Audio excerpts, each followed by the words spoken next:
It was a serene morning, but suddenly a single shot echoed through the air, shattering the peace of the day. An innocent pedestrian fell to the ground, shot in the chest, and chaos ensued as bystanders ran for their lives, unsure of where the sniper was hiding.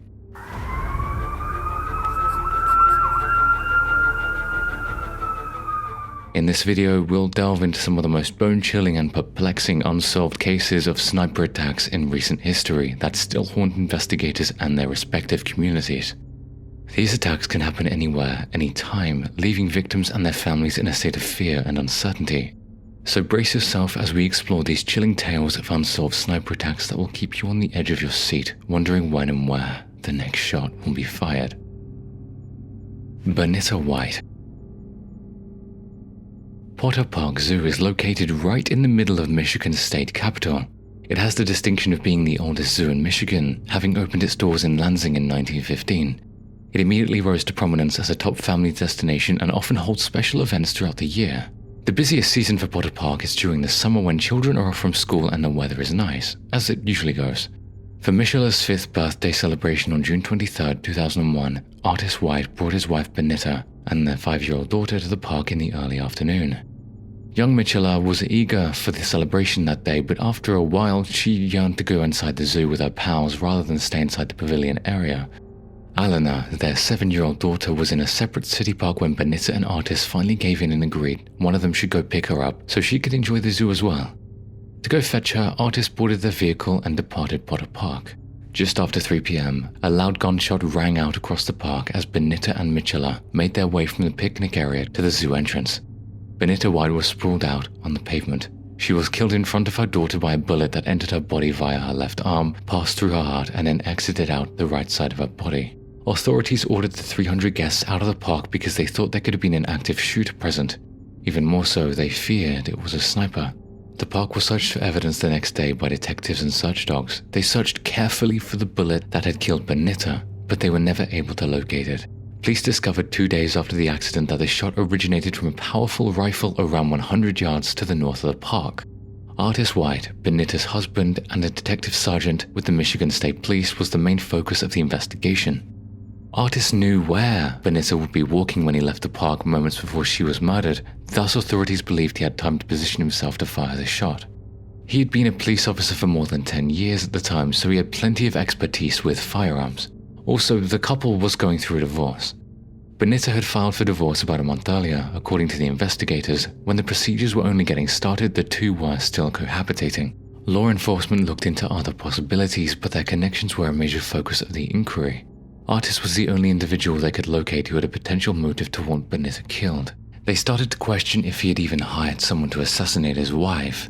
Whatever hypothesis, they had implicated Bernita's spouse, regardless of what they were. Her mother, who was 67 years old, had a heart attack the same day that Bernita was slain after hearing the news. She allegedly claimed she thought Artist was guilty of the crime, but he added it's unclear if she said it before she passed away. 20 years have passed since Bernita passed away in June. According to reports, Artist remarried years ago and has since resigned from the Michigan State Police. In one of Michigan's most infamous cold cases, he still seems to be the main suspect. After almost 2 years of police inquiries and public speculation, Artist wrote a book in 2003, titled Who Killed My Wife? The Unsolved Murder of Bernita White in an effort to vindicate his identity. He discusses how he thought the probe was handled incorrectly in this book. He claims that during the crucial first 48 hours of the inquiry, when they might have been collecting important evidence, the Michigan State Police and Lansing Police wasted too much time squabbling about jurisdiction.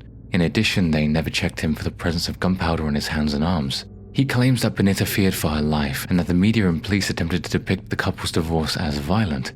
It's simply not true, according to Artist, and if it were, she would have left their home and requested a restraining order. They wanted to live different lives was the only reason given for their divorce. After 2 years of martial therapy, Artist and Bernita concluded they needed to end their relationship, he told investigators. Bernita was dating someone and Artist had his fair share of companions. Artist was questioned by the detectives whether her boyfriend may be responsible, but he responded that there was no chance. It, in his opinion, backfired since the investigators then turned their attention and entirely back to him.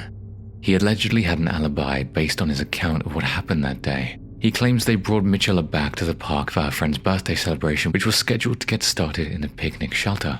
The children were scheduled to enter the zoo after a couple of hours, but the Whites had intended to leave to pick up Alana.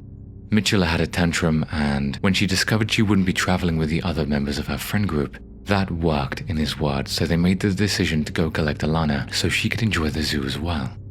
He contacted a buddy from the vehicle club he was a member of as soon as he got into their van, since the friend was due to stop by the home late that day to pick up an auto component. He left a message since there was no response. He then made a call to catch up on old times with his best buddy Doc. Artis asserts that he spoke with Doc all the way from the time he left Potter Park until the time he reached Delta Millis Park. As the conversation was over, Artis got out of the car to go retrieve Alana, who was playing on the playground. They continued talking to each other for a little while he sat in the parking lot. He observes that as he walked to Alana, there weren't many people around. One of the parents and he had a general discussion about auto insurance before he and Alana departed. The auto club buddy phoned again on the way back to Potter Park to set up their meeting. He noted that traffic was flowing considerably more slowly as he got close to the park than when he was leaving. As he neared the entrance, he saw emergency vehicles and asked a police officer what had occurred. He was informed that a middle-aged black lady had been shot. "Well, I hope it's not my wife," Artis said in response. "Things are hard, but they're not that awful." Authorities are still looking for information and clues related to Bernita White's killing. The case is transferred to the next detective as the detectives handling it retire over time. It has been presented to the county prosecutors a few times, but each time there has not been an arrest because the prosecutors claim there is insufficient evidence to convict. Rhonda Hinson. Office Christmas parties are a customary way to start the holiday season in a joyful mood. A 19-year-old woman named Rhonda Hinson attended her first workplace Christmas party on the evening of December 22, 1981.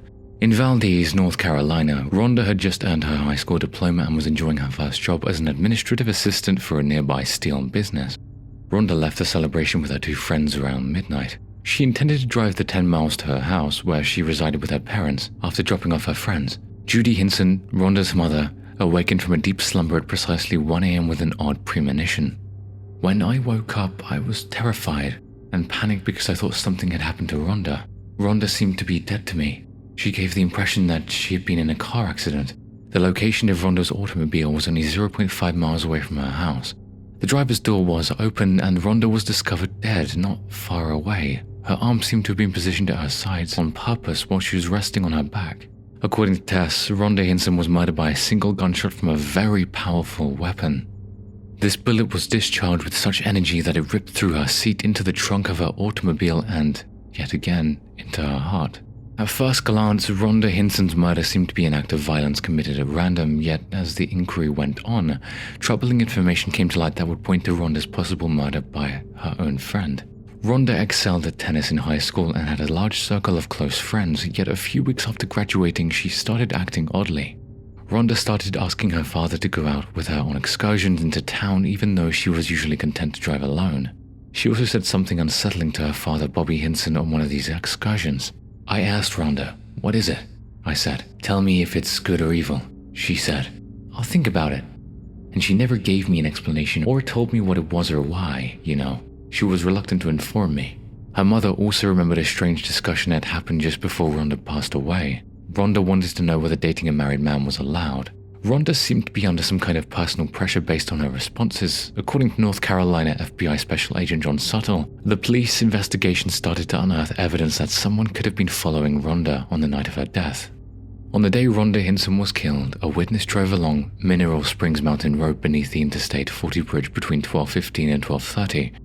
She saw a blue Chevy with two white men inside that was traveling north, the identical off-ramp that Rhonda used to leave where the automobile was parked.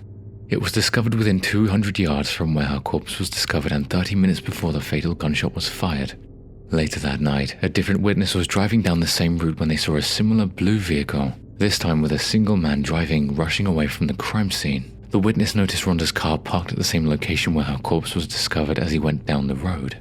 A guy was standing at her door while a lady was slouched over the wheel. The witness couldn't get a good look at the male, so he continued driving, presuming the pair was intoxicated. Police hypnotized their witness and urged him to remember additional specifics about the murder scene since there were so little hints to rely on. Unexpectedly, the witness remembered seeing another automobile parked further down the road from Rhonda's car. A black or dark blue Trans Am served as the vehicle. Others suspect the killer may have been the driver of that vehicle, but after this, it is nothing more than a cold case. That concludes our exploration of two of the most haunting unsolved cases of sniper attacks. We hope this video has shed some light on these cases and brought attention to the ongoing efforts to bring justice to the victims and their families. If you have any information related to these cases, please don't hesitate to reach out to the authorities, as unlikely as it may be. And remember, stay vigilant and stay safe. Thank you for watching.